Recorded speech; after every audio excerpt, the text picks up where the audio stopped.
let's talk about, you do a lot of great work with charity, and you have something called the Walk for Hope, and it's coming up right shortly here, October 9th. Right. Tell me about that. Well, it started because my brother suffers from a series of mental illnesses, schizophrenia, bipolar, obsessive compulsive, just all kinds of things. But when he was first not even diagnosed, when all of this first started happening, nobody knew one thing. Every single hospital that my parents would take him to all over the country would say, we don't know anything about mental illness. We know more about tooth decay. We know more about everything. We just don't know mental illness. We don't have any, no money's been invested in studying, researching these, and what causes it and what can prevent this. Right. So my father, after finally, he was a make things happen kind of guy, and he wasn't used to somebody saying, we can't fix this. And so my father, in his incredible way, he just said, well, you know what, if my son has to be this sick, then I am going to do something where I can make a difference for other families maybe in the future where they wouldn't have to go through what this has been. So he and my mother started the Foundation of Hope. Okay.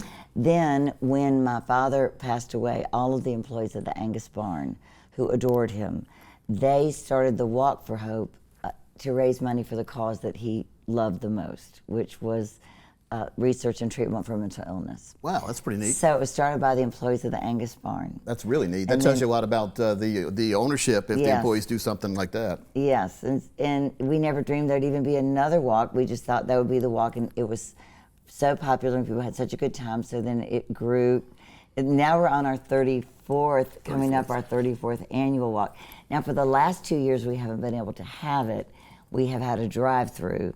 So we are so excited to be able to have the walk again. But it used to be a 10K. That 10K people would come back from, they would be like exhausted because you got to go up that huge hill on Highway 70, enter in through Umstead Park, go around. So we changed to a 5K. You still go through Umstead Park. It's a beautiful walk. But we also turned it into a festival so that people that didn't feel like walking could just come and just have an incredible day. There's stuff to do all over the place. And we have the Embers. Yeah, the Embers. I remember them from college. Yes. Yeah, I don't know if it's the same guys. I think the band stayed alive, though. Well, one of them, the drummer, is still the same. Wow. But a lot of them have just evolved into the group, but it's the Embers. Do you remember the Beach Music Festival? The one at Emerald Isle? I remember seeing them down there. They would come to Chapel Hill a lot. They would come to my apartment complex and play back in the day. they're still really great. Wow, it's pretty neat. So how can people find out about the Walk for Hope? So all you have to do is go online to walkforhope.com, or you can just call 919-781-WALK. Or you can just Google it. You can sign up. The sign-up process is so easy online, and you pay just one amount just to get in for everything that you do the whole day. But the purpose is that you try to get people to, sponsor you to raise money. Yeah. We did that back in school. I remember that people would sign up per mile. They would give a certain amount of money, and I would punish them because I'd stay out there because I knew I had people paying per mile. Right. And you can also get teams together and that's neat. And come as a team, and it's just the day is really just from start to finish one of the most fun days.